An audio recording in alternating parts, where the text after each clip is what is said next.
So we just discussed a host of reasons as to why you see the emergence of anti-Filipino sentiment by the late 1920s into the 1930s. And there's some miscellany of reasons here, as we discussed. There's the accusation of labor competition, which was false, as we know, because most Americans didn't work in that particular sector. There's the accusation of being carriers of exotic disease. Of course, that's completely ludicrous. But the main one, and it was actually true, was that Filipinos openly pursued white women, and you see couples of Filipino men and white women out in the public, which aroused the consternation and aroused the ire of especially nativists, because the Filipinos were openly flouting the anti-miscegenation norms and laws, not to mention the laws that were around at the time. So you see violence starting to happen. Between 1929 and 1930, you had at least 30 reported incidents of racial violence perpetrated against Filipinos taking place on the West Coast. Two of them were large-scale riots and fire bombings. And here's one here, the Stockton Record Filipino club bombing. You see the emergence of things like this: Filipinos keep out, right? Here's a sign that says, "Get rid of all Filipinos or we'll burn this town down." Here's a hotel entrance that does not admit Filipinos. It says positively, "No Filipinos allowed." So, what about law enforcement? They did very little, in fact, to put a stop to it. In fact, oftentimes, law enforcement were involved. They were the perpetrators of violence against Filipinos. And this would later be memorialized in a particular novel, which we'll discuss soon, by this Manong in the West named Carlos Bulosan. But I'll get to that in a second. Okay, now, here, this gives rise to this Watsonville riot in 1930. This is one of the large-scale riots I just referred to. And this is a case where it says here, in January 1930, Watsonville, California, a mob of 500 white men attacked Filipino farm workers after Filipino men danced with white women at a dance. Politicians called for Filipinos to be deported. A law was passed banning marriages between Filipinos and white people, and we'll talk about that in a second. So this happened in Watsonville, California. Here's a headline of Filipino murder, victims of rioters. Another one that says, anti-Filipino feeling flares up in raids. Many islanders taken for rides, told to leave the country in skirmishes Tuesday near here. Taken for ride, what does that mean? Basically, they're forced into a car, they're beat up, and then left on the roadside. And again, this is something that was in the novel by Carlos Bulosan, okay, taken for rides. Now, it was true that not all, but some Filipinos were willing to violate the anti-miscegenation laws, right? So, oh, by the way, here's Carlos Bulosan, the Manong, who wrote this novel called America is in the Heart. And this is actually a part of American literature, all right? In fact, personally, I read it in American Lit class, and some of you may have heard of that, perhaps even read it. But it's about the plight and predicament of Manongs in the West Coast, what they had to deal with, and that cognitive dissonance between, what they were told in their colonial education about America and how it's the land of freedom and democracy, only to come over to America as colonial subjects and to see the opposite. Now, it's important to note, not all white Americans hated Filipinos. In fact, Bulosan writes about this in his book. He had many white friends who were wanting to help the Filipinos. But still, let's remember, this is a high tide of nativism in U.S. history. And therefore, you see this anti-Filipino flare up at this particular time. And he says here, in many ways, it was a crime to be a Filipino in California. I came to know that the public streets were not free to my people.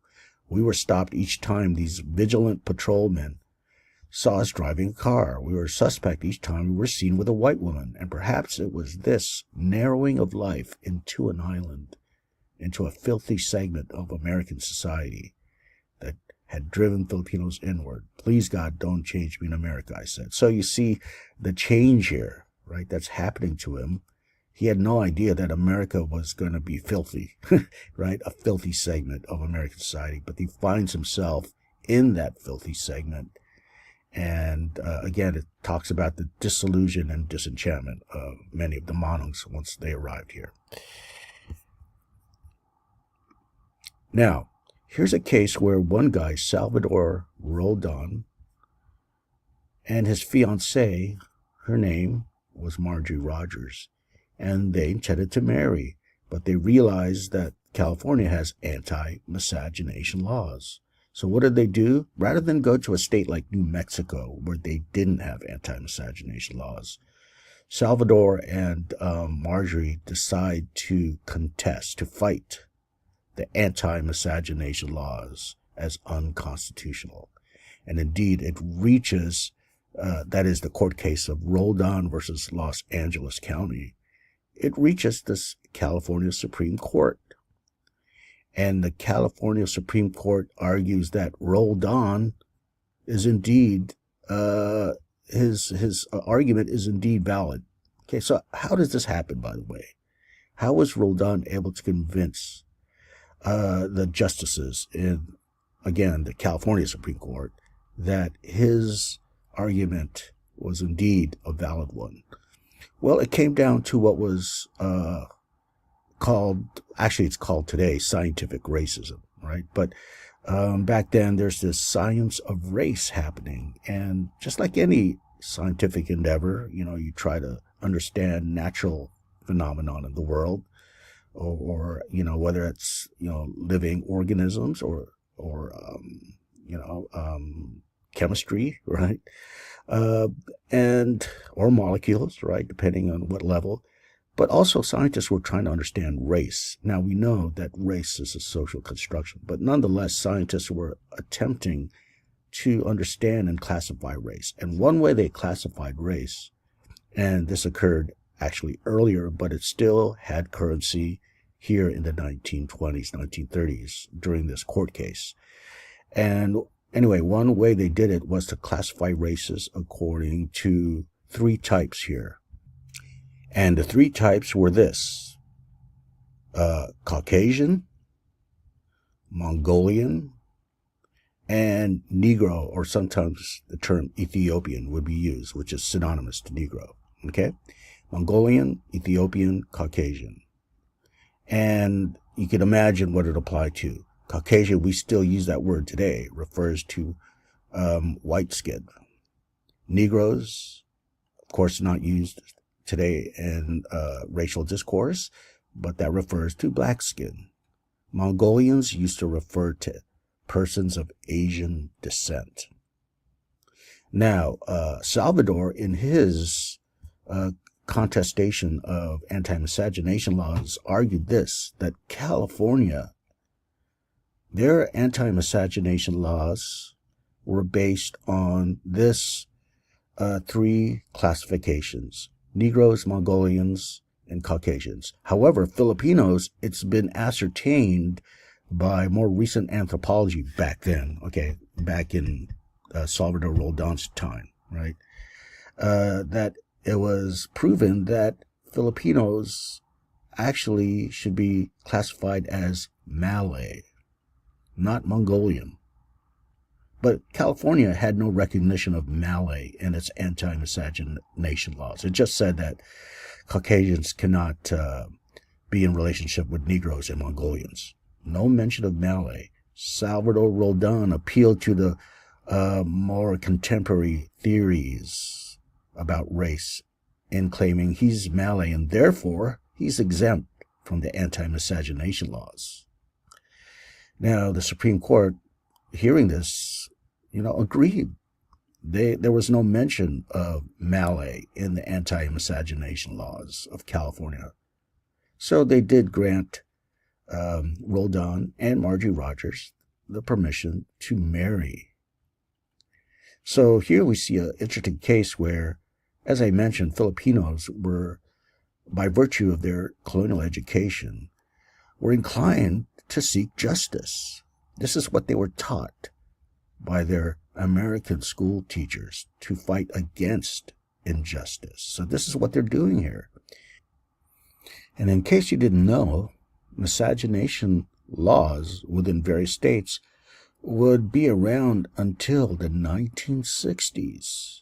And it wouldn't be until the age of civil rights when the Supreme Court of the United States declared these various state anti-miscegenation laws as unconstitutional. So look at that. Before 1967, you could actually get arrested and put in jail if you were having a relationship with a person outside your race. Now, because of the Filipinos' willingness to flout the anti-miscegenation laws in California and other states, well, the label that was created for these Filipino Manongs on the West Coast was, quote-unquote, the third Asiatic invasion. So this brings up the question, who were the first two Asiatic invasions? Okay, the first two were the Chinese and the Japanese. And if you know anything about Asian American history, these two groups preceded the Filipinos on the U.S. West. You had the first Chinese coming over here in the very late 1840s, and they're here primarily in the mining industry during the gold rush. And eventually a law would be passed. It's called the 1882 Chinese Exclusion Act here. And this law would basically ban all Chinese labor immigration. It's the first and only immigration law to specifically designate a particular race or national group for exclusion from immigration in the United States. And then after the Chinese Exclusion Act, you'd see the Japanese come to replace them as workers primarily in agribusiness. But you're going to see another law pass, and it's called the Gentleman's Agreement in 1907, and this will ban Japanese labor immigration to the United States. So the Filipinos, as we know, are wards. They are U.S. nationals, so therefore they freely migrate. But still, that doesn't prevent the passage of a law to prevent these wards of the U.S. state from coming over. So in other words, they follow the same plight of the earlier Chinese and Japanese. And the particular law that will ban them is the Tidings-McDuffie Act. And here is it's sort of a compromise here. The Tidings-McDuffie Act stated that the Philippines must end immigration, and labor immigration in particular, the immigration of laborers from the Philippines to the U.S. But in return, the U.S. promises to grant the Philippines independence 10 years hence. So they would promise to give independence in 1944. But in 1944, we were in the middle of a war, World War II. So it couldn't happen in 1944. It would actually happen in 1946. Okay, so just some observations here before we finish Unit 1. We talked about our first foray into imperialism, and it brought us to the Pacific, but it led us to abandon many of our principles, and we started behaving like other empires, if you notice. And what we're going to see in future parts of this lecture, this course, we're going to actually make changes in our foreign policy approach. We're going to abandon formal colonialism and practice it in a more indirect version. And we'll always see how immigration and imperialism are interconnected, historically speaking, in this course.